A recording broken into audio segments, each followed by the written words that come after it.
Universidad Nacional Autónoma de México. Facultad de Estudios Superiores Iztacala. Psicología a distancia. Módulo 517. Práctica supervisada 1. Introducción a la terapia cognitivo-conductual. Grupo 9518. Unidad 3. Terapia cognitivo-conductual y teoría del aprendizaje social. Participantes: Paola Ríos Olvera, Miriam Tapia Garza. Docente: Maestra Ligia Esther Torres Burgos.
Hola, buenas tardes. Mi nombre es Paola Ríos Olvera y yo les voy a hablar de los modelos mediales de condicionamiento cubierto, autocontrol, solución de problemas y reatribución. Bueno, la conducta tanto normal como anormal es principalmente una consecuencia del aprendizaje en condiciones sociales del medio. El modelo conductual concede una gran importancia especialmente en el método científico y experimental. En este sentido, se puede afirmar que cualquier intervención dentro del modelo puede ser considerada esencialmente como un experimento. Bueno, primero vamos a hablar del modelado encubierto. Se le pide al paciente que imagine la conducta del modelo y usualmente también sus consecuencias. La ventaja principal es fácil de aplicar, pues se basa en elaborar una escena del modelado de la imaginación. No precisamente se tiene que realizar una grabación. Aunque el modelo encubierto puede ser clínicamente útil, sobre todo en personas que poseen buenas habilidades para imaginar, las modificaciones de la conducta prefieren el modelo en vivo, debido a que el terapeuta puede controlar directamente la conducta modelada y la atención del observador. De esta manera, el modelo encubierto puede contribuir una alternativa de elecciones en aquellos casos en los que el terapeuta le resulta muy costoso. Este método auxiliar o complementario, dado a las respuestas de la ansiedad del cliente, que a veces son muy intensas, hay que tener un poco de precaución en no emplear el modelo en el propio sujeto. A menudo que le va resultando difícil, el paciente puede imaginar a sí mismo realizándose con éxito para así visualizar lo que hace bien. Por otro lado, tenemos el contracondicionamiento encubierto. Este proceso se modifica la valencia de un estímulo, es decir, negativo, a través de un estímulo positivo o viceversa. Es la eliminación de conductas inadecuadas, como por ejemplo la evitación, o sea, por ejemplo la fobia, y la producción de patrones de estímulo-respuesta más adaptativos, o sea, por ejemplo las adicciones. Es similar a la desinhibición sistemática. También tenemos los procedimientos operantes de aprendizaje y condicionamiento encubierto. Estas son detención de pensamiento, sensibilización encubierta, reforzamiento encubierto y extinción encubierta. Bueno, la detención del pensamiento. Este procedimiento está diseñado para suprimir o eliminar reflexiones de pensamientos indeseados. Se le atribuye al paciente para que realice una conducta reflexiva y adecuada. El terapeuta dice en voz alta: pare, y esta distribución termina exitosamente y la secuencia es reflexiva. Dentro de sus aplicaciones está la conducta de fumar y las fobias. Se le sugiere la combinación entre otros procedimientos, como por ejemplo la relajación, imaginación positiva. Bueno, la sensibilización encubierta son repeticiones imaginarias de una conducta. Una conducta que es una conducta problema con eventos simbólicos aversivos, es decir, por ejemplo, escenas de náusea, de hacer el ridículo, en lo social.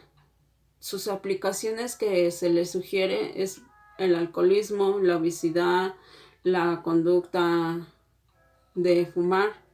Este procedimiento implica una aversión encubierta. El reforzamiento encubierto es el apareamiento de una actividad imaginada de un reforzador imaginado. Esto es citado por Cautela 1970, en el caso del reforzamiento positivo, se le entrena al paciente para que imagine y ejecute algunas respuestas deseadas y se asocien a imaginar una actividad placentera de manera sistemática. Y por último tenemos la extinción encubierta. Esta se le pide al paciente repetir imaginariamente una conducta indeseada, sin ninguna consecuencia asociada. Se enfatiza en la ausencia de consecuencias. Esta también es citada por Cautela 1971. Estas aplicaciones referidas que se les sugieren, por ejemplo, en la testarudez, en las fobias, se basan en la terapia implosiva y se enfatizan la ausencia de consecuencias. Tenemos el modelo medial 2 y el modelo medial 3. Bueno, este procedimiento de información está basado en el modelo de Atkinson 1971. Enfatiza la adquisición de un conocimiento y la utilización de información. Se basa en modelos cibernéticos de información. Su forma de percibir consiste en la forma en que percibimos y almacenamos y recordamos lo que es una realidad y principalmente dominante y que atribuye a nuestras emociones y nuestras conductas. Eso es en cuanto al modelo mediacial 3. El modelo mediacional 3, este se basa en el modelo cognitivo del aprendizaje. Sus factores son atencionales, perceptuales, son procesos relacionales, rasgos de repertorio de respuesta, retroalimentación experimental. Se refiere a los cambios cognitivos durante la terapia. Esto le integra la teoría de Bandura del modelo clínico de Ellis Mahoney. Está considerado en los pacientes del cliente como una hipótesis a verificar. La evidencia recogida se realiza lógicamente para el paciente y descubre así sus incoherencias. Resulta un papel de variantes cognitivas que tienen el control de la conducta humana. Bueno, por otro lado tenemos el autocontrol. Bueno, el autocontrol es una de las técnicas del conductismo y la persona implementa o controla su conducta en estudios diversos mostrados en la afectividad de la observación, o sea, el monitoreo, y se trata de lo que se trata es de darse cuenta de sus actitudes y sus conductas asociadas. Se considera el autocontrol como base de programas de tratamiento. Yo creo que en esta técnica se puede sugerir el tratamiento de la obesidad. Considero que refiere una importancia en un impacto a nivel mental. Bueno, las fases de aprendizaje del autocontrol, basado en el modelo de Frederick 1970 sobre el autocontrol, son 3: el autorregistro, la autoevaluación y el autorrefuerzo. Se sugiere el tratamiento el usuario identifica los estímulos con los que la conducta está asociada. También enseñar al paciente a realizar conductas deseadas o aproximaciones de la conducta, es decir, un estímulo en concreto. Eventualmente la conducta estará controlada por un estímulo concreto. Por otro lado tenemos la observación. Bueno, la observación y el autorregistro. Esto con el objetivo y selección de criterios específicos. Es buscar un procedimiento más adecuado, una autoevaluación de la conducta y programar refuerzos. Estos procesos cognitivos en la investigación sobre el aprendizaje humano son observacional. Y esto se basa en el condicionamiento clásico y las perspectivas del sujeto sobre las consecuencias del estímulo, es decir, incondicionado, y su intensidad se relaciona con la ejecución del estímulo respuesto. Cuando el investigador proporciona una información sobre la situación, este condicionamiento viene en los resultados que se ven afectados. Los únicos resultados que se ven afectados son el condicionamiento operante. Por otro lado tenemos el aprendizaje observacional vicario. Algunos teóricos consideran que la conciencia es indispensable para que se produzca el aprendizaje. paciente puede aprender una respuesta mediante la observación. Por ejemplo, si un papá se está afeitando y lo hace delante del niño, entonces es el aprendizaje observacional. El niño más adelante puede hacer lo mismo cuando su papá lo realiza, ¿no? Es el aprendizaje observacional. En distintos procesos influye la codificación de estímulos. Esta se basa en la representación también imaginaria por el individuo. Puede llevarse a cabo quizás más tarde. Por otro lado tenemos la teoría de investigación de la personalidad. Las teorías de la personalidad destacan en el papel de los procesos cognitivos de las conductas que fueron formuladas por Alport y Rogers. Tenemos también también están las soluciones vamos a hablar de las soluciones de problemas.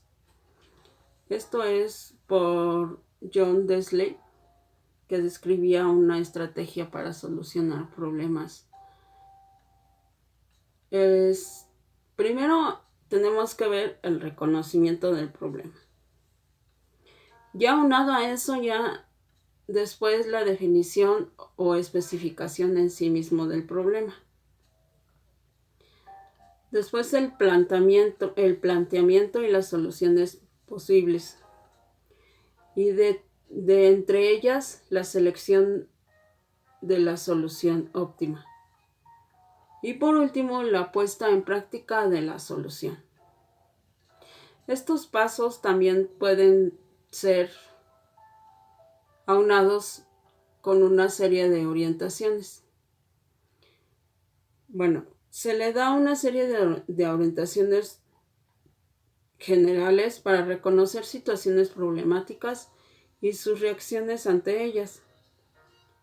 Se descompone la definición global o abstracta del problema y unidades específicas.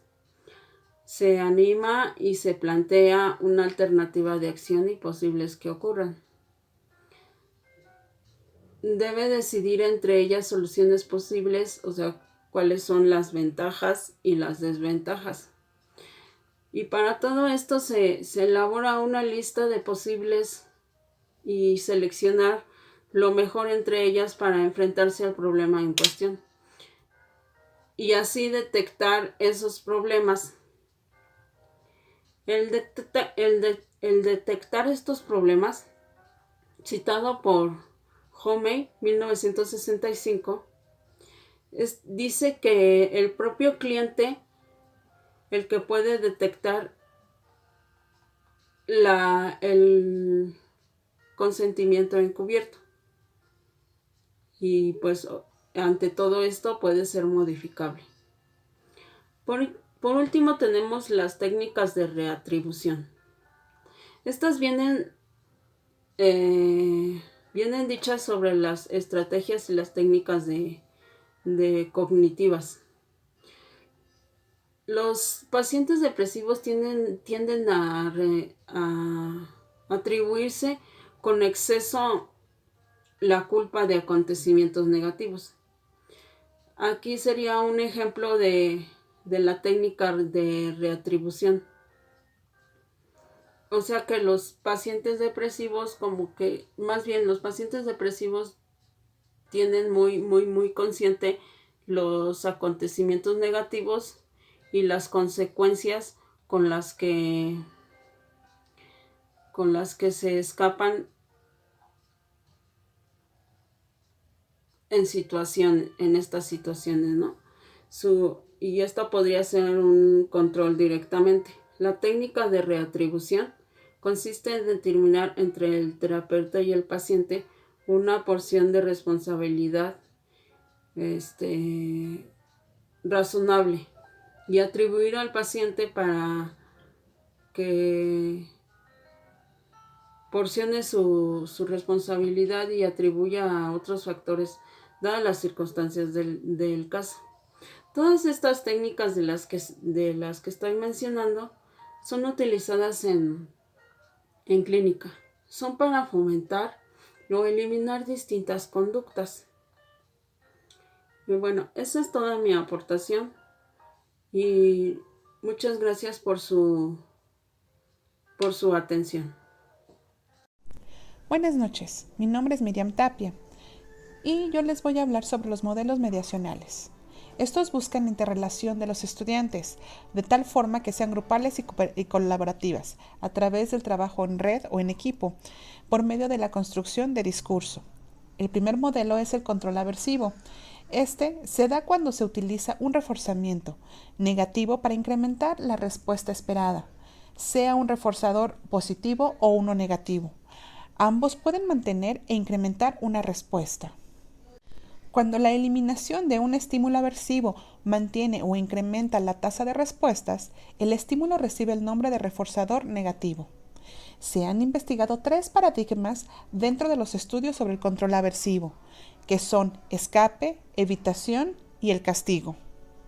En la adquisición de la respuesta de escape, cuando por primera vez se le presenta al organismo un estímulo aversivo, este lo evocará a algunas respondientes, tales como salir o correr alrededor de la cámara. Estas respondientes, junto con la conducta operante natural aprendida por el organismo, llegan a producir la ejecución que se está estudiando, la cual es reforzar inmediatamente con la terminación del estímulo aversivo. Por ejemplo, podrá suceder que la rata brinque sobre la palanca al estar dando saltos alrededor de la cámara en respuesta al choque, o bien podría suceder que se aproxime a la palanca y la presione debido a una experiencia previa. Habrá muy poca diferencia si la respuesta reforzada inicialmente es de origen respondiente o de origen operante. Esa respuesta tendrá a ocurrir cada vez con mayor anticipación en los siguientes ensayos, en lo que se presenta el estímulo aversivo. Esta respuesta será reforzada como si fuera un operante, sin importar cuál sea su origen. El procedimiento de evitación le permite al organismo posponer el estímulo aversivo o bien evitarlo completamente, al menos teóricamente. En ocasiones, la evitación se establece después de que el organismo ha adquirido la respuesta de escape, pero por lo general se lleva a cabo sin que el organismo haya tenido un entrenamiento previo. Durante la adquisición de la respuesta de evitación se le presenta a un organismo un estímulo exterior receptivo, como por ejemplo una luz. Posteriormente transcurrido un periodo de tiempo, por ejemplo unos 30 segundos, se le presenta un estímulo aversivo. Ambos estímulos se sobreponen temporalmente y se terminan al mismo tiempo. Si el organismo emite la respuesta requerida durante el periodo de presentación de la luz y antes de que se presente el estímulo aversivo, este último ya no se presenta. A continuación se apaga la luz, transcurre un tiempo específico y se vuelve a prender la luz. Por lo tanto, tenemos que la luz exterior receptiva se convierte en un estímulo condicionado, el cual evoca las respondientes que previamente solo eran evocadas por el estímulo aversivo incondicionado, al mismo tiempo que se lleva a cabo este condicionamiento respondiente. También se condiciona la respuesta operante, ya que sus ocurrencias son reforzadas tanto por la terminación del estímulo aversivo condicionado como por la continua ausencia del estímulo aversivo incondicionado. Al mismo tiempo, se forma una discriminación. El procedimiento de castigo, además de controlar las consecuencias de una conducta, con el objeto de aumentar la probabilidad de que ésta vuelva a ocurrir, es posible manipular las consecuencias para producir una disminución en la conducta. Una consecuencia que inmediatamente después de una conducta hace que disminuya la probabilidad de que la conducta se vuelva a repetir. A esto se le denomina como un castigo. Existen 2 tipos de castigo. El castigo positivo, que consiste en la aparición de un evento displacentero o doloroso, mientras que el castigo negativo consiste en la desaparición de un evento bueno o placentero. Por ejemplo, una profesora que hace que su curso copie una frase del pizarrón 30 veces está aplicando un castigo positivo, mientras que un profesor que deja a su curso sin recreo está utilizando un castigo negativo. Para que un castigo o un refuerzo sea efectivo, debe cumplir con ciertas condiciones. La primera es la contingencia del tiempo, que significa que el castigo será más efectivo mientras menor sea el intervalo del tiempo que transcurre entre el comportamiento indeseado y el castigo. La segunda se refiere a la constancia. Esto implica que el castigo será efectivo cada vez que se presente para que efectivamente disminuya su aparición. Finalmente, la eficacia depende de la medida en que se refuercen conductas alternativas. No basta con señalarle a la persona qué conducta no debe emitir, sino que además hay que señalarle qué es lo que debe hacer en cambio. El siguiente modelo del que hablaré son las técnicas de condicionamiento encubierto. Estas son sensibilización encubierta, reforzamiento positivo y negativo, coste de respuesta encubierta, modelo encubierto, aserción encubierta y autocontrol. Veamos de manera breve cada una de ellas. Sensibilización encubierta. Se emplea para disminuir la frecuencia de una conducta. Consiste básicamente en imaginarse desarrollando tal conducta e introducir de manera abrupta un suceso desagradable o negativo. El reforzamiento positivo y negativo se emplea para aumentar o disminuir la frecuencia de una conducta. Consiste en imaginar una consecuencia positiva o negativa de una conducta, la cual queda fijada en una imagen mental. Coste de la respuesta encubierto. Se emplea para disminuir la frecuencia de una conducta. Apela al castigo indirecto para lograr este objetivo. Consiste en lograr que el paciente asocie esa conducta con el retiro o pérdida de un estímulo positivo. Modelo encubierto. Pretende incrementar la frecuencia de una conducta. Consiste en imaginar a otra persona que es un modelo ideal, realizando esa conducta que se desea reforzar. Aserción encubierta. Busca reducir los pensamientos y sentimientos negativos hacia uno mismo. Consiste en crear afirmaciones positivas acerca de la propia persona y verbalizarlas. Tirada de autocontrol. Sirve para disminuir una conducta no deseada. Está compuesta por 1. Detención del pensamiento no expresado. 2. Respiración relajante y profunda. 3. Imaginación de una escena agradable. El tercer modelo es la teoría del procesamiento de la información, la cual es un conjunto de modelos psicológicos que conciben al ser humano como un procesador activo de los estímulos que obtiene de su entorno. Esta visión se opone a la concepción pasiva de la persona que caracteriza a otras orientaciones, como el conductismo y el psicoanálisis. Estos modelos se engloban en el cognitivismo, paradigma que defiende que los pensamientos y otros contenidos mentales que influyen en la conducta deben ser distinguidos de esta. Se popularizaron en la década de 1950 como reacción a la postura conductista, predominante en esa época, que concebían los procesos mentales como formas de conducta. Investigaciones y modelos teóricos desarrollados en el marco de esta perspectiva se han aplicado a un gran número de procesos mentales. Cabe destacar el énfasis particular en el desarrollo cognitivo. Desde la teoría del procesamiento de la información se han analizado tanto las estructuras cerebrales en sí mismas como en su relación en la maduración y socialización. Los teóricos de esta orientación defienden una concepción fundamentalmente progresiva del desarrollo cognitivo, que se oponen a los modelos cognitivo-evolutivos basados en estadios, como el de Jean Piaget, centrados en los cambios cualitativos que aparecen a medida que los niños crecen y que también son reconocidos desde el procesamiento de la información. Por último, el modelo de la teoría del aprendizaje social distingue entre la adquisición y la ejecución, ya que un sujeto puede aprender una conducta observando a un modelo y no ponerla en práctica jamás. Tal sería el caso de los pasajeros de un avión que observan a la azafata demostrar cómo deben utilizar el chaleco salvavidas, la mascarilla del oxígeno, pero nunca lo han tenido que usar. En la adquisición de una conducta por parte de un observador, intervienen procesos de atención y retención. En la ejecución posterior, sí se produce procesos de reproducción motora y de motivación. En los procesos de atención, la exposición del sujeto a un modelo es una condición necesaria pero no suficiente para que se realice el proceso de modelado. Es necesario que el observador atienda y perciba los aspectos relevantes de la conducta del modelo o de la situación del modelado. La contigüidad entre el estímulo modelador y respuesta modelada debe de ir acompañada de una observación discriminativa, medida por la que las características del sujeto y las del modelado.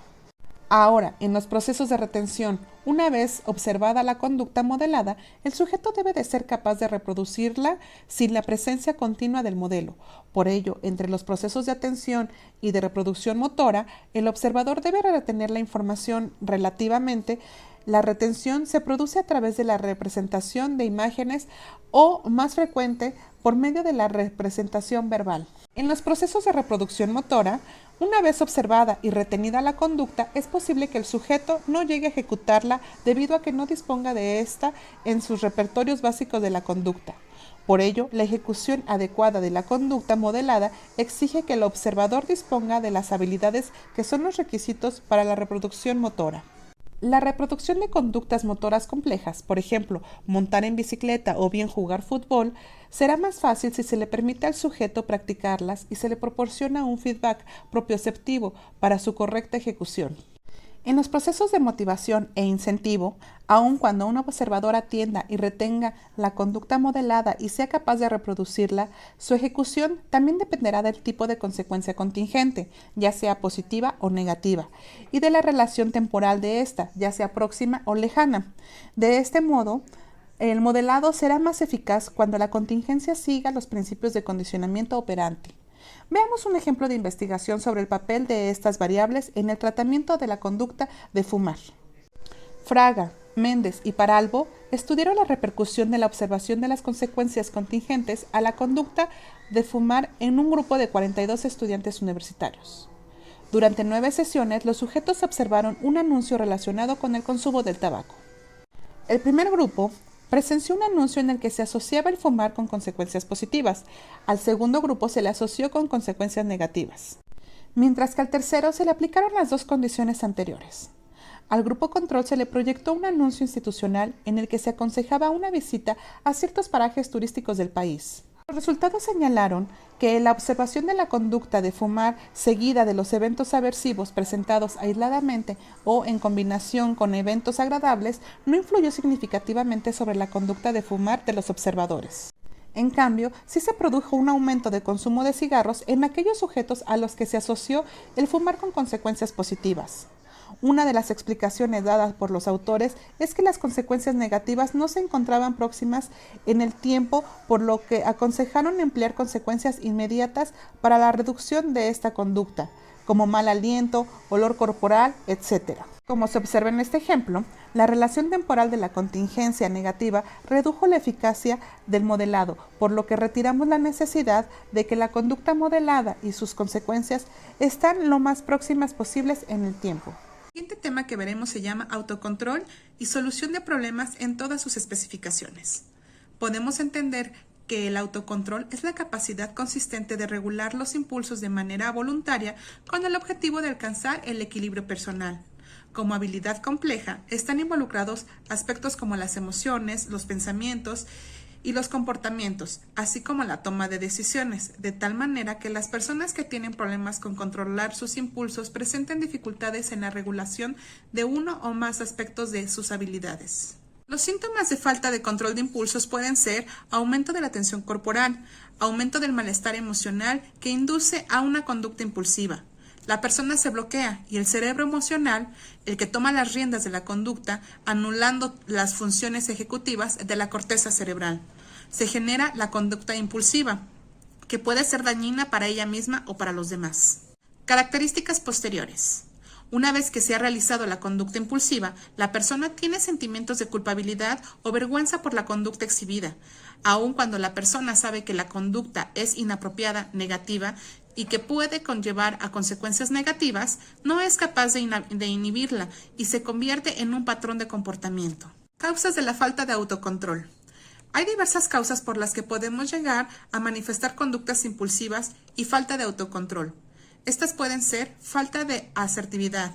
Podemos entender como asertividad la capacidad para comunicarnos con los demás desde una postura de autoconfianza, gracias a lo cual podemos expresar nuestros sentimientos, nuestras ideas y nuestras necesidades, teniendo en cuenta asimismo las necesidades y los sentimientos de los demás.